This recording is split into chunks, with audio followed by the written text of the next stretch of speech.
आज करतोय रगडा पॅटीस. पॅटीससाठी मी 6 बटाटे बॉईल करून घेतले. एक मोठं वाटी मी पोहे घेतले. एक मीडियम वाटी मी तांदळाचं पीठ घेतले. 2 मोठे कांदे कापले आणि मी थोडंसं अद्रक आणि एक 7-8 मिरच्या फिरवून घेतल्या आहेत. काल रात्रीच मी चणे भिजवून ठेवले होते. त्यांना मी सकाळी बॉईल केले. थोडंसं मीठ घालायचं त्याच्यात बॉईल करताना आणि मी आता त्याला थोडंसं हँड मिक्सरने फिरवून घेतलं आहे. रगडा बनवण्यासाठी कढईत मी तेल घेतलं आहे. तेल चांगलं तापल्यावर त्याच्यात फोडणी आपल्याला मोहरी, जिरं, थोडंसं हिंग टाकून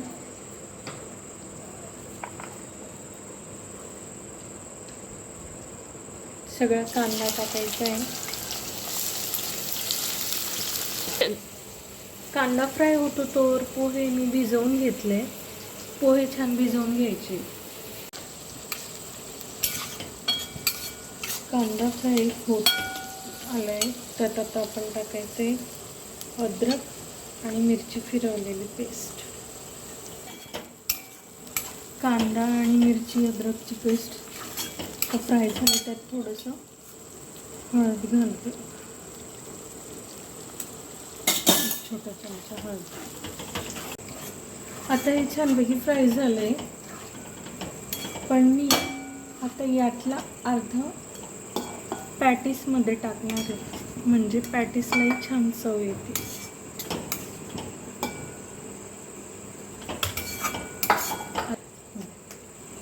आता मी यात घेतलेला आहे एव्हरेस्टचा चना मसाला 2 चमचे आणि लाल तिखट 3 चमचे.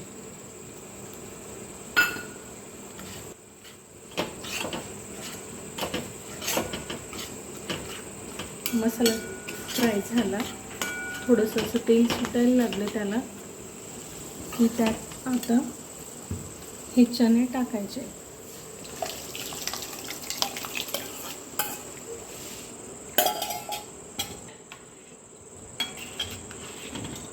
यात आता मी थोडं गरम पाणी टाकते, कारण तो रगडा खूप घट्टही नको आणि खूप पातळही नको यायला.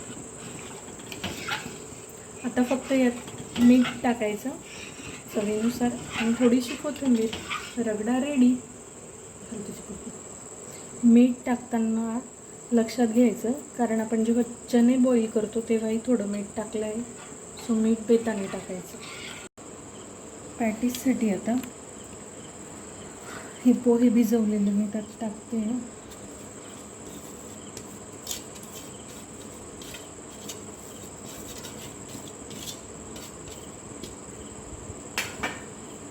त्यात थोडंसं मीठ टाकून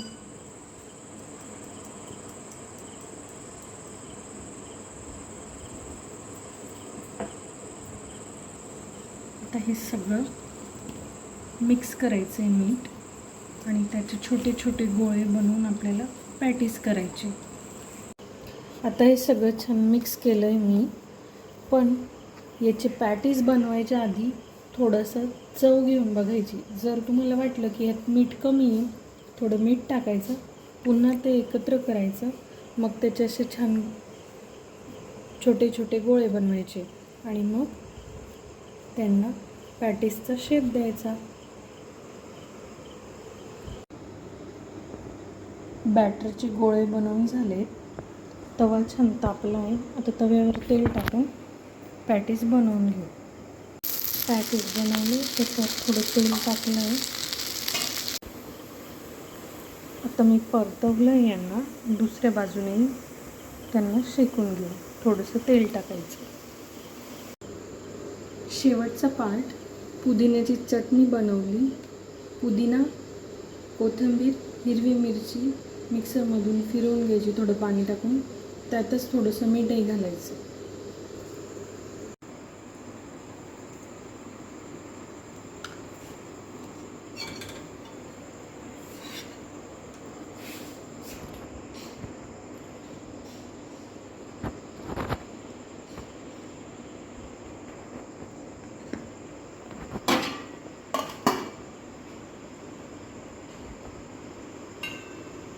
थोडंसं गोड पाणी,